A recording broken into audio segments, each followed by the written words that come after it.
Hello and welcome back to Fully Booked, the Hidden Gems author podcast, in which Craig Touch and myself, Roland Hume, chat to some of the interesting figures and leading lights in this crazy industry that we're in called self-publishing. Today, to mark May, which is Mental Health Awareness Week, we have a wonderful guest who we're very excited to talk to, Amey Zeigler, who writes action, adventure, romantic comedies, which are exactly what I'm into. So we are delighted to have you here, Amey. How are you doing today? Awesome. Thank you. I'm so honored to be here. Thank you so much for the invite. It is so pleasant to talk to you guys. I'm super excited. Thank you.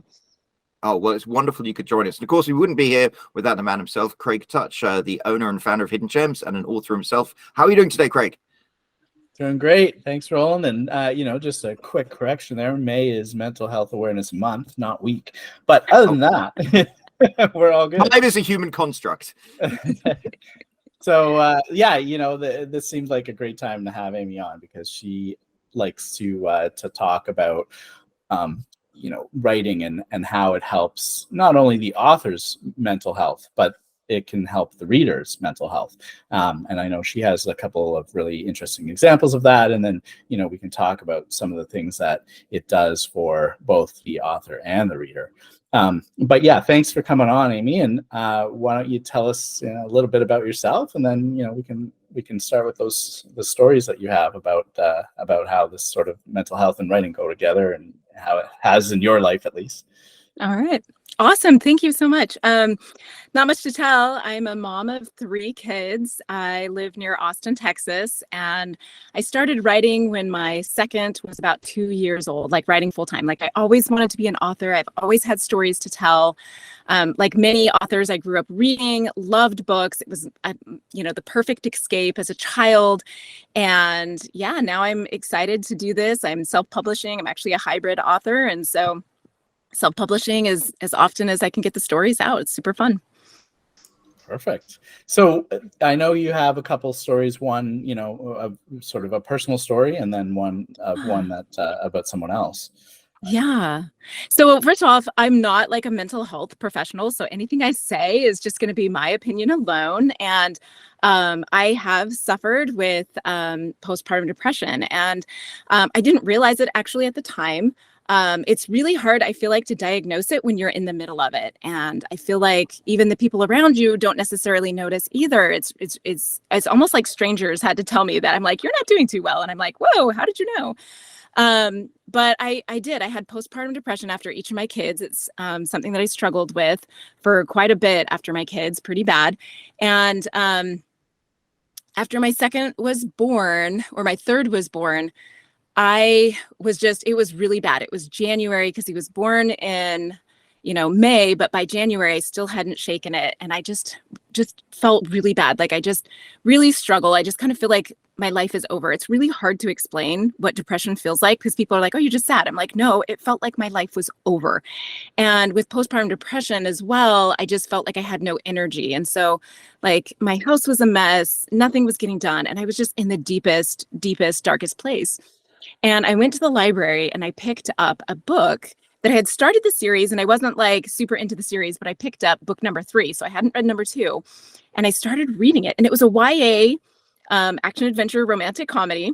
And I was like, I'll just try this out. I sat down and I read it, and it was just like, it was drinking water after being in a parched desert. It was so filling to me. I was angry when somebody came over for dinner. I remember answering the door with the book in my hands, like, oh, why are you here? I want to read my book. I want to feel this feeling, because like with postpartum depression and other forms of depression, it can be really difficult to feel something. And so this book made me feel something. And I told my husband, I was like, I want to do this for other people. Like, this is important to me, to have people read stuff that helps them escape, helps them feel something, helps them relate to other characters and be a part of another world. So the second story is somebody that I know really close to me was really struggling with their mental health. And I'm not sure that she knew it at the time, but I could tell that something was broken inside because she couldn't laugh. Like, she had this really stilted laugh. Like, we would tell her a joke, or she would tell a joke, and she would just go, ha, ha, ha, ha. It wasn't like a genuine laugh. And this really broke us up inside because we were really close with this person. And then I had published my first book and I sent it to her, and I was really nervous about sending it to this person because I feel like the people closest to you are not the people that you're like, here, read my book. And you're just like, oh, I'm really nervous about this. Yeah, for sure. And so she called us, and she was laughing so hard she could not talk. And we're like, what's going on? And it was that genuine laugh of like belly laugh. And she's like, oh, Amey, I loved your book. Hold on. I got to read you this line. I was like, dude, I've read this whole book like thousands of times over. Like, you don't have to read it to me. But I was curious to know which line resonated with her, right? Like, I was like, what was it that she found so funny that she literally cannot breathe? And she's like, Andy stood strong in her fat suit. And then she laughed again. And I was like, I don't even remember that line. Like, it wasn't anything that I had like, oh, this will be really funny. I mean, the whole book is like super silly, but that's what resonated with her. That is what tickled her brain, and it gave her that dopamine boost. I mean, that whole story is just action, adventure, romantic comedy. And I was worried because it's like on the PG-13 side, and this person is not, she like reads Christian fiction. And so I was like, oh, and so here we are, and she loved it. And it was a breakthrough for her. So when I got off the phone, my husband turned to me and he said, you have a gift. You must keep writing. Like, I don't care how much it costs or what monetary, but time and everything else. He's like, I support you in this because people need that kind of healing when they read your stories. And that's my MO. That's the reason I write. That's my why. That right there. So, I mean, yeah, that's a really powerful story because it really shows that everybody is different, right? And you don't know what's going to resonate with somebody.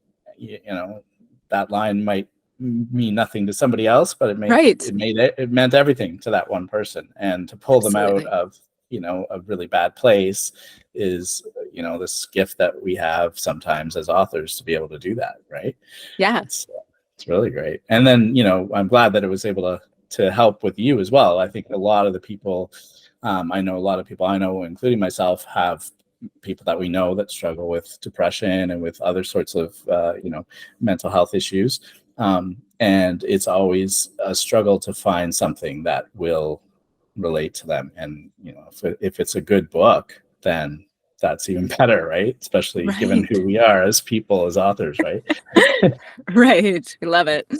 So you mentioned two examples you had, you'd read something that had meant something to you, and then something you'd written had meant something to somebody else. Before the call, we mentioned it, like when you're writing stuff, do you find writing therapeutic? Because I know I do. And so tell us about that. Yes, absolutely. Like, I have to say, like, I didn't know when I went into writing that, especially there's the self-publishing, like you're supposed to write one story and then write a series to back it.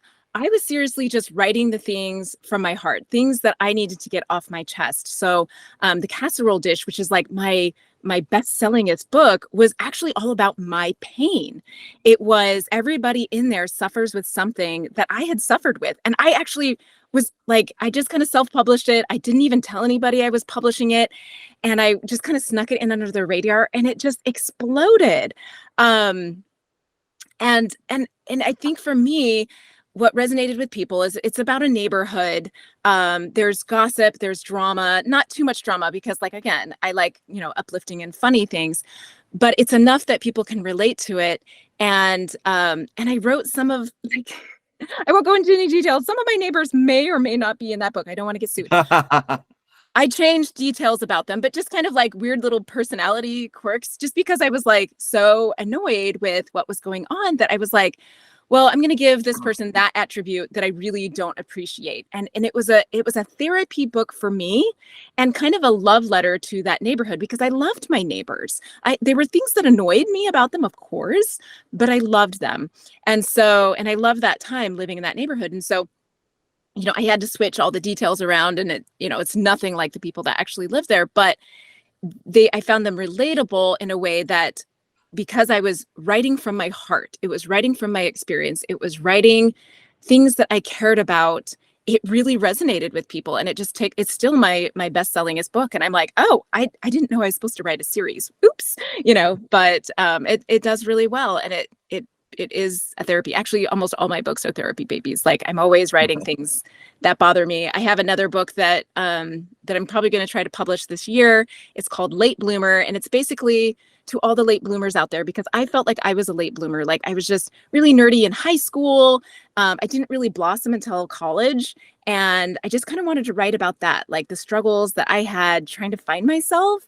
And so all of those things just end up getting written into the book. And I think that's why, like, people are like, oh, ChatGPT, they're going to write books. And I'm like, they can't understand the human condition like how we understand the human condition. Nobody can replicate your experiences, your pains. And I always say, and maybe this is like minimizing people's pain, but I say, like, pain plus time equals humor. Well, that's one of the oldest rules of the world, isn't it? Absolutely. Yeah, I think most stand-up comedy comics work by that, right? Yes. And so, like, one of my first books that I published, The Swiss Mishap, was all about living in a foreign country. I had moved to Switzerland and, didn't speak French and had to talk to people all day long. And I made so many mistakes. That was definitely written from my pain. That's my second best-selling books. Like, they love that book. It just resonates with people because I wrote from, the struggles that I had, and I was able to share that, and it resonates with people because we all struggle. Yeah, absolutely. And I like the idea of, the catharsis of taking, some negative feeling you have about a person and then putting it onto this fictional character and then working out your issues through that character instead of, getting angry at that person in real life, right? Absolutely. I think it's so healthy. Like, I love it when I found out that President Lincoln, he would, like, get mad at people and he'd write all these letters to them and then he would never send them. I kind of feel like this is the same thing. This is me writing those angry letters to those people, but I'm putting it in fiction. And so it's easier to swallow. It's easier for me to, like, get out because I can make, things happen in my world. I have control over my world that I create. And so these are kind of like those little letters, and I send them out into the world, and it's relatable, and people love it. People feel that way. What is it Ernest Hemingway said? Is the writing is just you sit down and write what hurts or something like that. Yes, bleed onto a page, I think, is one of the things. He's very descriptive. Right. I find that fascinating that, Annie, you have to dig into your own pain to write pain that reads in a relatable way, but then there are other people who read it and they're like, oh my god, that's the thing with books. You read a book and it's like, oh my god, it's like this author wrote this book for me. Absolutely. I think it's so funny because I run an ad on the casserole dish and people come back and comment on that ad. Like, that's never happened to me before. And they were like, oh my gosh, everyone should read this book. Like, this book is like the best book I've read all year. This book. And I'm not trying to sell my book. I'm just saying, when you write from your pain, it resonates with other people because it's the human condition that we're all relating to. Right. And I love that human connectedness. Like, when I write something and it resonates with somebody else, they're connected to me. Like, even if I don't know them, we have this connection. And I love that. And it's that shared connection that I think we're all looking for these days, especially in the digital era. And so I love that fiction can do that. Yeah. I mean, the interesting thing too is, like, it's not written as like a self-help book or a therapy book, right? It's a romantic comedy. It's an adventure. And then people have found it not necessarily looking for something that can help them, but then it just does. So it's like this bonus that they get, right? From reading it. Absolutely. Because I feel like fiction is like self-help, right? Like, how I write my characters, like, I give them problems. I give them more problems than what I have in my own life. Like, sometimes I really load them on. And then I lead them through this journey. And I think it's the journey that people appreciate reading. And if you can learn how to write a journey where your character is going through a lot, and you don't want to, like, slam them because then it's painful to read. You get, like, secondhand, like, ugh. Yeah. You give them grace, you give them humor, right? You do things to help them through that journey, but then they have to, you bring them down to the greatest steps. Like, if you read Save the Cat, that's the all is lost moment, Dark Night of the Soul, where they have to face the consequences of their actions. They have to They have to dig down deep and say, what do I want the most? And then they rise like the phoenix out of the ashes and they become a better person.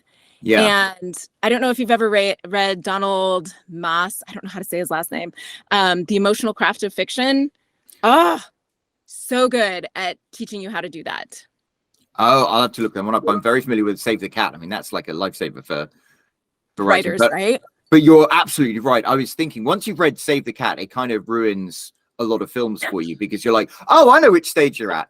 But the good films do, they bring their heroes down to their knees, right? And then they manage to like pull a miracle off and somehow achieve things. Right. And it's very cathartic. One of the when you're talking about writing from a mental point of view, readers need to go down that far and just be like, all is lost, in order to get that dopamine hit when they triumph. Because as readers, we are the character and we are going through the same thing. And so when we triumph with the main character, we actually triumph as well. And it just lights us all up. Like, I love that. And that's something you can get that a little bit from movies. And I watch movies for storytelling content for sure. But there's something about reading that takes people to that deeper level of, compassion and relatability that you just can't get, or is limited in the visual form of movies, for sure. Yeah, there's so much more depth that you can get in a book than, the one quick scene in a movie that you're supposed to pick it all up on, right? Absolutely. But the idea of bringing the character down to their depths and then getting them to rise up, and that can help people in their own mental state when they see a character that is brought down to the lowest low, and then they got out of it, and then they figured out a way out, and maybe it gives them some hope about how I can get, even if it's not the same, even if the character's not going through the same issue exactly, right? They at least they see that hope of, they were down and out, and then all of a sudden they got brought back into happiness and just being able to see a path forward in their life, and so then they can see it for themselves, I think. Absolutely. I think one of the things I love the most about fiction is what we're peddling, our crack that we're peddling is hope. Like, hope that people can make it through this situation, hope that we can overcome, hope that we can find love again, right? If you're writing a romance, all of these things gives us that hope. And so in order to make that look so great, you have to have that contrast. Like, to me, it's all about contrast. Like, in order to have that super high, you take them really low. And that's relatable, even if it's, somebody living in Switzerland for the first time, or if it's, somebody living on the moon or Mars and trying to get off, right? Like, we all have these struggles and we can relate to those. I find it amazing that writers can do that so well. Yeah, absolutely. So when you were going through your postpartum depression, the book that got you out of it, I assume, was, not something that you picked up with the hopes of it helping, right? It was just a happy coincidence. And what was it that sort of resonated with you and got you out of it? Oh, it's so funny because my pediatrician at the time laughed at me so hard, because we would always go and we would take this giant box and we would just fill it full of books. Instead of taking a book bag, we brought a box, and I just raised a whole family of readers. But it was so funny because I just happened to be over in the teen section, because I love YA. Like, I'm actually transitioning into writing YA fantasy. I'll still continue writing, romance and stuff like that, but I really love YA fantasy. And I don't know, I picked it up and I was like, oh, this is really good. But what I loved about it was the funky chemistry between the main two characters, the main leads. I loved it that they were doing something that wasn't just romance, like a lot of like straight romance books, which is why I don't write like straight romance. Like, people are all like, and I don't mean straight as in like sexuality, I mean straight like only romance. Something else is always going on in my books. And that may annoy some people. Like, that's fine. But I loved that, and YA does this really well. And I think that's why a lot of adults read YA, is that they have all these intriguing, concepts that they have to do. Like in Hunger Games, she was like trying to save the world from, tyranny. And in Twilight, she was like, oh, with a vampire, like how intriguing is that? Like, and I think with a lot of adult fiction, we miss out on those opportunities to even have those kinds of situations. And so I think for me, I was just looking for a fluffy read, and I loved it because it just, it had that funky chemistry. They were doing something interesting. They had those pitfalls, and it just, I don't know, it was so delicious to me mentally. Like, that's all I can describe it as. Yeah, you needed maybe a mental escape from your Absolutely. own, right. And that's a big part of reading too, right? It is mental escape. I kind of get upset because a lot of my friends are like, well, I only read literature. And that's great. If you write literature and you're reading literature, this is not to bag on those people, but this is to tell people that if you're writing like Fated Mate, Dragon Shifters, and you're like, is there a place for me in the world? Abso-freaking-lutely. There is, because we need that escape. The world is bad enough, right? Like just go and look at the news, and it's terrifying, it's sad, it's heartbreaking, it's all of those things. And what I love to do is just crawl inside a novel and put the world away. Like one of the things, I don't know if you know Dave Wolverton, he writes under Dave Farland, but he was teaching these classes, and I was part of it. It was Apex, and he was teaching us about how to write in a way so that you can bring you're basically bringing your readers into this delta state. And he's like, it is possible.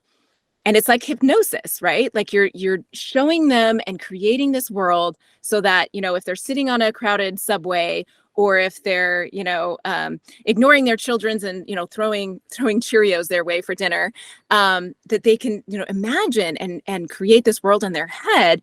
But he said it is actually possible to get to that dreamlike state, which is that theta state. And that is super deep on that cognitive scale.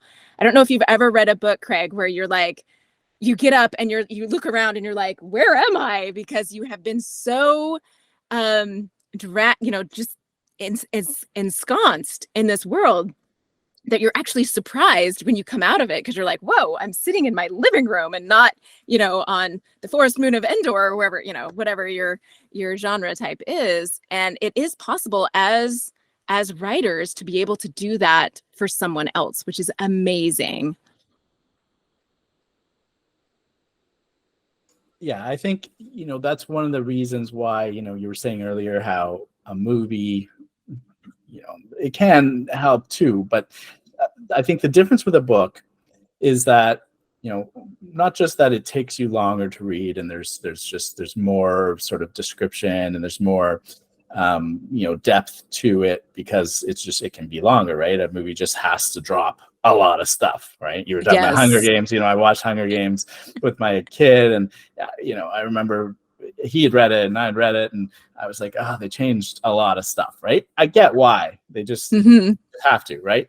But when you read a book, the other reason I think is that you can use your imagination to put all the stuff from your own life and sort of make all those sort of connections to the characters and everything. Whereas if you were to watch the movie, everything is sort of visual and fixed, right? Yep. It's harder to put yourself in the role of that main character if you see the character and they look nothing like you, and they're saying, they're doing things that are, maybe they were in the book, but there's so much other things in the book too that you can sort of like just really lose yourself in that world and really connect with it in a different way than when it's a concrete, this is how they look and this is how the world looks and this is how everybody acts, like it is in a movie.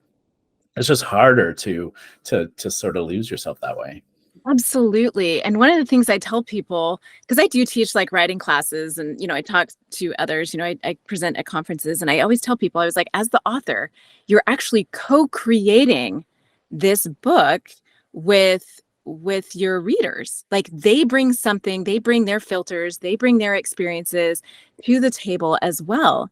And so every book, like it's funny because I had one of my reviewers are like, hey, what does your characters look like in your head?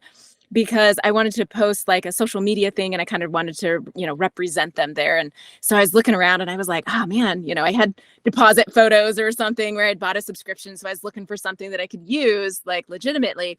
And I was like, man, I just don't see her. And so I picked out one that I thought was pretty good and I sent it over and she's like, oh, that's funny. That's not how I imagined her at all. And I was like, oh, that's funny because, what I see in my head is different. Yeah, and that happens all the time. I've seen so many shows where I'm just like, that is not how I envisioned that character. And, absolutely. And sometimes it's the story had left it more to the imagination, and Sure. then other times it's more like, I remember the Jack Reacher books. He's very, very well defined in the books. He's big eyes, color blonde. I think it's blonde hair and all this stuff. And then they had the Tom Cruise movies, and everyone's, I get it, because at the time I saw those Tom Cruise movies, I thought, they're fine, but I hadn't read the books at that point. Later, I read the books, and I was just like, it's not. It does not fit. Within the first few pages, you're like, that's not Jack Reacher. And right. Yeah, but the new guy is. but I mean, but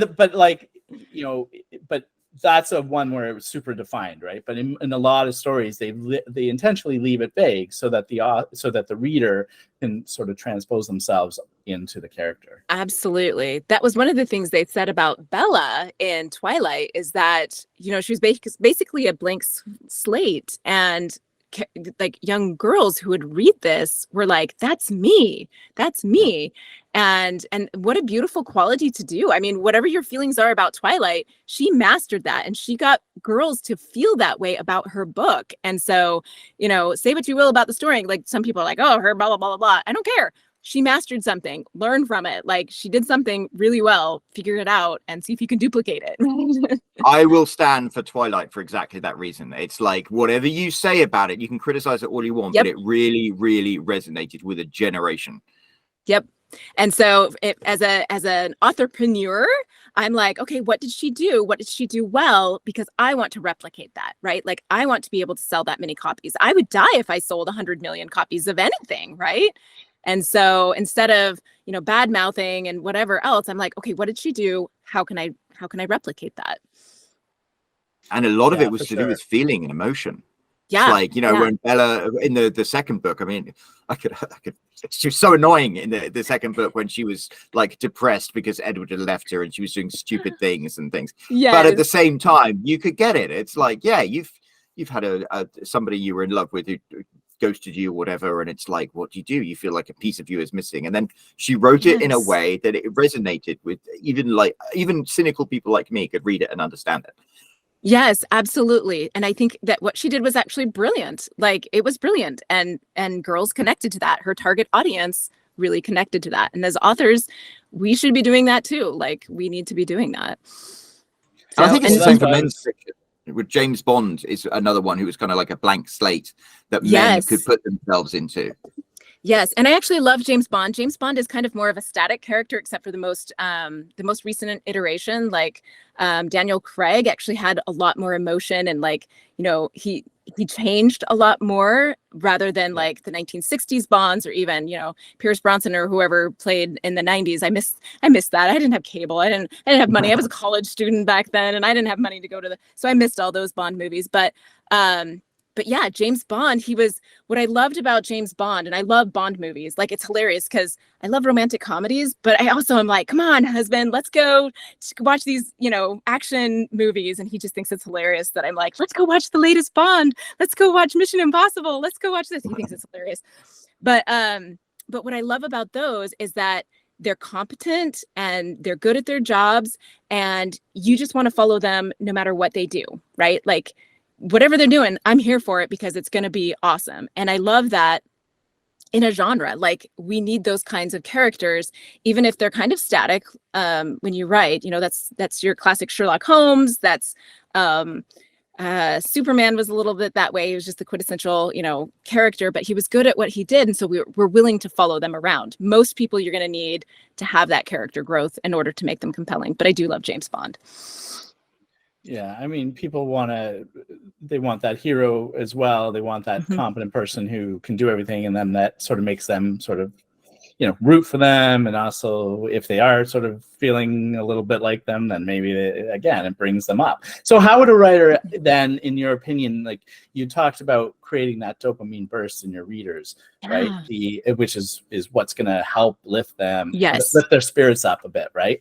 We're not saying a book is going to cure depression, but no, it can help. It can help, and so what do you think it is that writers can do to add that sort of thing to their stories? Absolutely. I think it's super important that we do this. And like I said, this is not a cure-all for depression, but it does help. Like anything that you can do to, I call it mental hygiene. Like it's like get good sleep, exercise, read good books. And as a writer, this should be a skill in your toolbox, right? This should be something that you are good at or learning to be better at. So one of my favorite books, I mentioned it earlier, is The Emotional Craft of Fiction by Donald Moss. He walks you through this, and he talks about how basically how to take people on this emotional journey. And he breaks it down. I think it's chapter 5 that it is like step by step. And I wish I had a copy so I could show you, but The Emotional Craft of Fiction by Donald Moss. And basically what he says is that, everyone has strengths and everyone has weaknesses, and you test the strengths and you expose the weaknesses. And then you keep stripping your character down until they are a single core, like everything is exposed, everything is out, and they have to face the ugly truth. And then that's that dark night of the soul. And then from there, they rebuild themselves back up and they become this elevated person. And another book that I love, if you haven't read it, I'd highly recommend it, is Story. Kelly, now I'm going to totally, Lisa Cron, Story Genius, I think is what it's called, or God, I will get it to you. I think it's Story Genius by Lisa Cron, but whatever that Lisa Cron one is amazing because she talks about the lie that we tell ourselves. Everyone has this lie, and it's overcoming that lie, because I think, growing up, we all have childhood trauma. No matter who you are, I don't care if your parents were saints, you have childhood trauma. And we tell ourselves these lies from that childhood trauma, right? We say well, I'm not good enough. I'm really bad at relationships. That was something a lie that I carried around with myself for a really long time, that I'm the reason why my relationships fail is because I'm just really bad at relationships, instead of the truth, which is that's not my person. And, it's okay to not have everybody love you all the time for forever, right? But in my head, I had created this lie. And Lisa Cron goes through this whole process of how to test the lie, break down the lie, reinforce the lie. And then you finally get down to that dark night of the soul where you have to face the lie, and you have to look at the lie in the eyes and say, that is no longer the case. I am not that person. I no longer believe it. And it is when you get to that point of healing that you can actually progress toward your self-actualization type thing, is kind of how she frames that. And so I highly recommend, I think it is Story Genius is the name of it. I was I could search on the internet really quick. Story Genius, Lisa Cron, Emotional Craft of Fiction. And of course, if you are not familiar with Save the Cat, writes a novel by Jessica Brody. That is such a good book for the character journey as well as the plot, marrying those two together. So those are the 3 books that I use and I consult often. And I just kind of, as I'm drafting an outline, as I'm writing, I'll go back and consult those books all the time to make sure I give them, the highs, the lows, the gut punches, the triumph in the end. So I swear by Dan Harmon's story circle, and it's funny. It's a circle that's split into 2 halves, which are order and chaos, and then honest and dishonest. And the point you just about how you have to confront the truth, that's that point of where you go from dishonest quadrant into the honest quadrant. So that's fascinating to hear you say it. Yeah, I think it's so amazing because like when you say story circle, I'm like, ooh, that sounds so interesting. I'm like, I'm gonna go look that up because like there's so many ways to tell stories. And I love it because there isn't like a one way to tell stories. But I love it that that resonated with you and like Lisa Cron. I mean, I kind of like cobbled together a bunch of, different books to kind of come up with my system. And yeah, I think whatever you can find to those resources, like you should repeat that book again because I want to hear it and I'm going to go back and listen to Well, this. it's not even a book. It's Dan What is Harmon, it? who was the writer for Rick and Morty and for Community. He Oh, created this thing called the Story Circle, which is a interesting. simplified version of Joseph Campbell's The Hero's Journey. And it's Right. like how you chart a story. And I found that very, very valuable. I mean, I think it's more simplistic than Save the Cat, but I think it's still got a lot of value because you see stories and you're like, oh, wow. And you realize all good stories have to be satisfying. They have to follow the circle because that's how you get that dopamine hit when you read it. When you finish a Absolutely. story and you put it down and it's like, excuse me, you want to light a cigarette afterwards and you're like, that was Yes. satisfying. Right. It's just so good. It's like eating ice cream after dinner. It's like, Yeah. I don't know, like that good, like, that was just so good. Yeah, and if we have Roland did an article on the Story Circle. It's in our blog. If you Oh, go okay. on and you search Yeah. for it, there's a good graphic on there and explains a lot about it. And I think there's some links to some references for it as well. Oh, I'll totally But check that yeah, out. I mean, like I think the super important thing for authors to sort of take away is the idea of creating these characters that are real, that have real problems, and not being afraid to really dig into those problems and show them and take it down to the raw and then build them back up, right? And then through that, your readers are really going to connect. Obviously not everybody will, but you're going to find that you're going to create such a more of an emotional connection to certain readers that that the book really speaks to. And that's probably why you get so many people commenting even on your ads and all that about your book, because you've done that, right? And I think that even if you aren't concerned about mental health or helping people with mental health, it's going to make you a better author in general, because people are going to remember your book. Those people that it doesn't really resonate with doesn't mean they're not going to like your book. They'll like it as well as they would normally, right? But those people that it speaks to, those are the ones that are now going to go out in the world and evangelize your book, and they're going to Yes. tell everybody about your book. And that's Yes. what you want, right? You don't need every reader to be like that, but you get a few of them, and that's worth way more than the advertising that you could that you'll spend. Absolutely. I was really surprised because I actually just went back and looked at that ad and it had like 160 shares. And I was like, who is sharing this? Like, it's, for other people, that's probably really low, but I'm just starting out. Like, I just barely published my first. Like, I started in trad first and I just barely moved to indie publishing. So I was like, this is my first ad. And I was like, who is sharing this? Like, they want to evangelize, because when you make people feel something, it's contagious. Like, people will say, look, you should read this too. You should, like, this is such a good book. And let me tell you, that is the best advertising that you can do.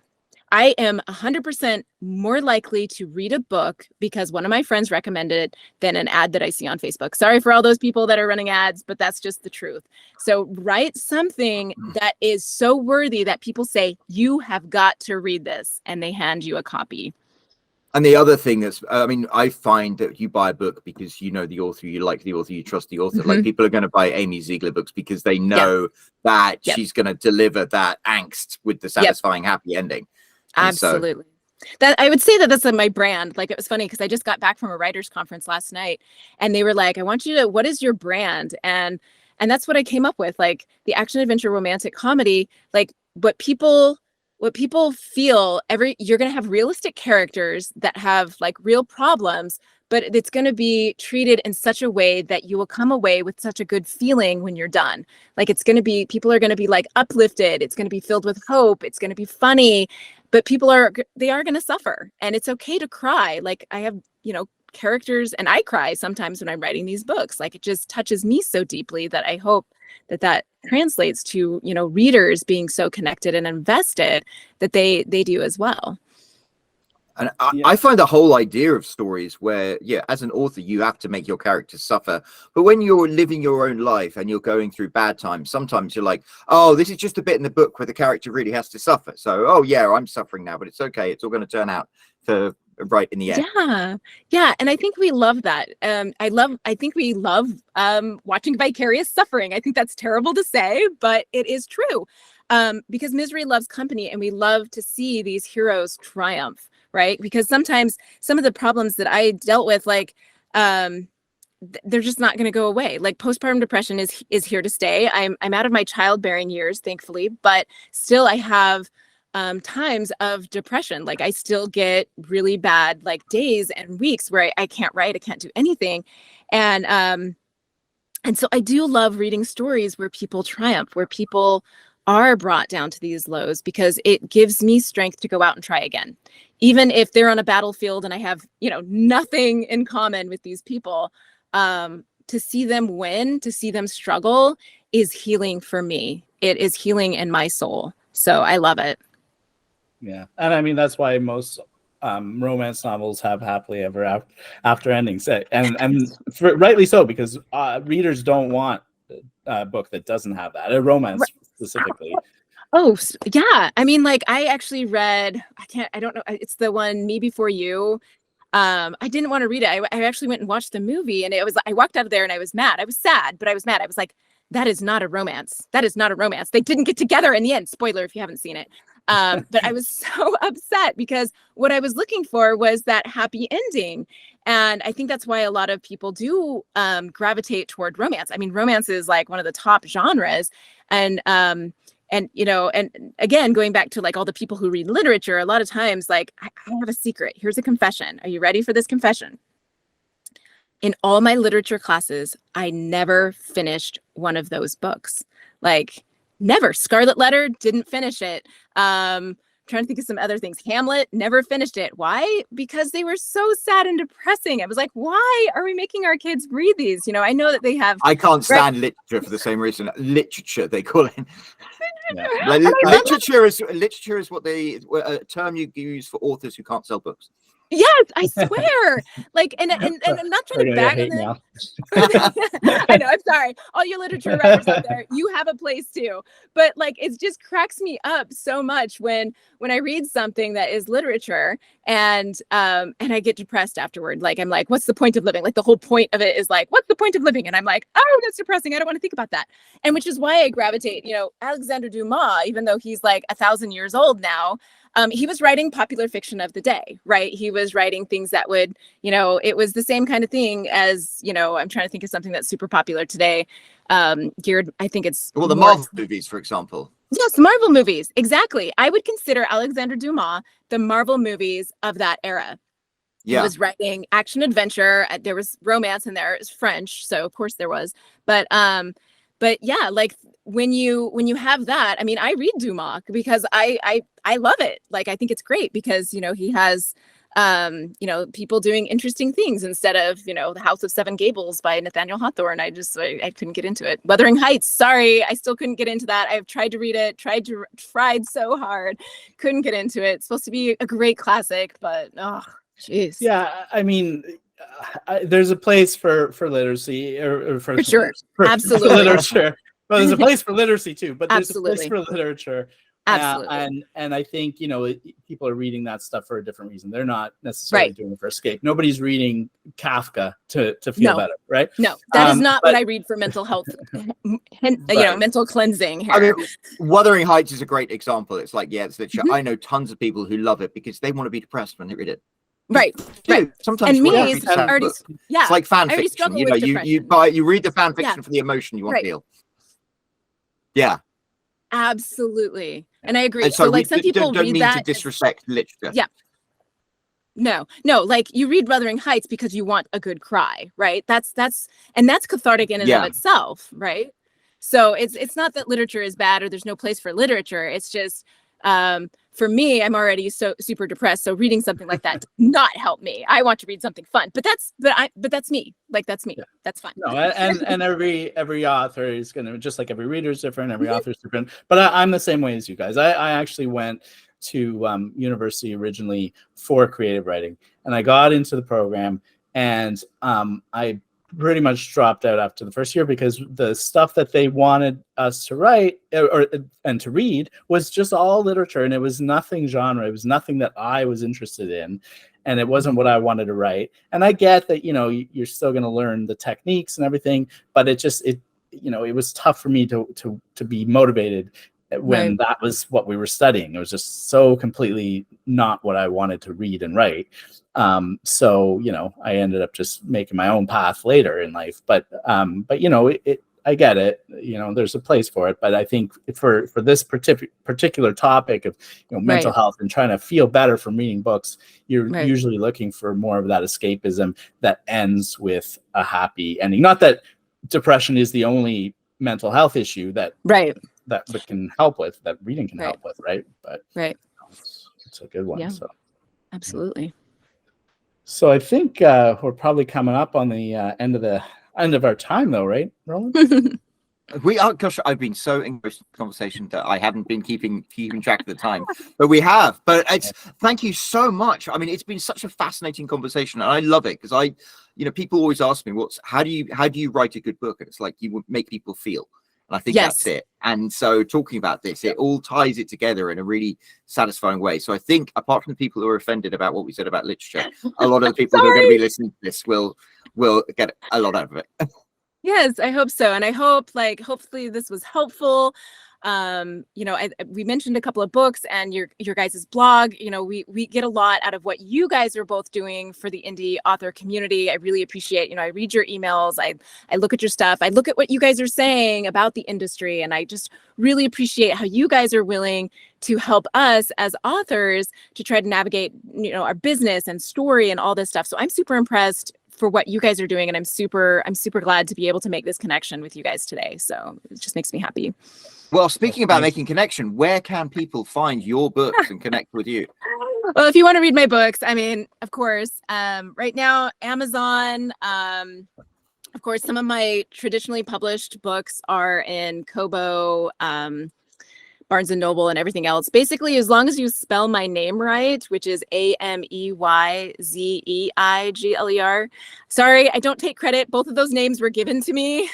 But I'm going to create a pen name that will be much easier for people to find. But basically, I'm everywhere. My website is my name. You can reach out to me. I'm on Twitter, but I don't get on as often as I used to. Instagram is kind of what I'm doing right now. TikTok is, I think it's Amey Zeigler author. But yeah, I'm just kind of all over the place. If you get my name right, the first 8 pages of Google are me. Don't ask me how I know that. Well, that's wonderful. We'll obviously pop a link down there. Craig, before we wrap things up, do you have anything else to say? Well, just thanks again for coming out and bringing this topic to everybody. I think it's, you really, I was at the time when we talked about it originally, I was trying to figure out, what the link is and how authors will, because not everyone, thinks about this issue, even though it affects a lot of us and a lot of people in our lives. Not everyone makes that connection between writing and mental health unless they're writing a book about mental health. And I think that you've really helped us understand what authors can bring and to the discussion and how they can help their readers and how they can do better with their writing, not only to help their readers get through some things, but also to connect better with them, which then helps them sell more books. So I really appreciate you bringing this to us and letting us talk to you about it. Yeah. So. Well, thank you guys so much. Thanks for letting me share my stories and and talk a lot. And hopefully you won't get too much hate mail about that literature. No. We love literature. It's just it's different different stuff, right? It's just not when I read that. Yeah. Different mental state you're in. Yeah. Yep, absolutely. So, well, thank you guys so much. Well, thank you so much for having us. And if you have enjoyed what Amey had to say, make sure you leave a comment down below. And while you're down there, if you haven't subscribed already, make sure you do. Click that bell icon so you can catch every episode of Hidden Gems as soon as it goes live. And until then, we will be back next week with another episode. So thank you so much for joining us. Bye-bye.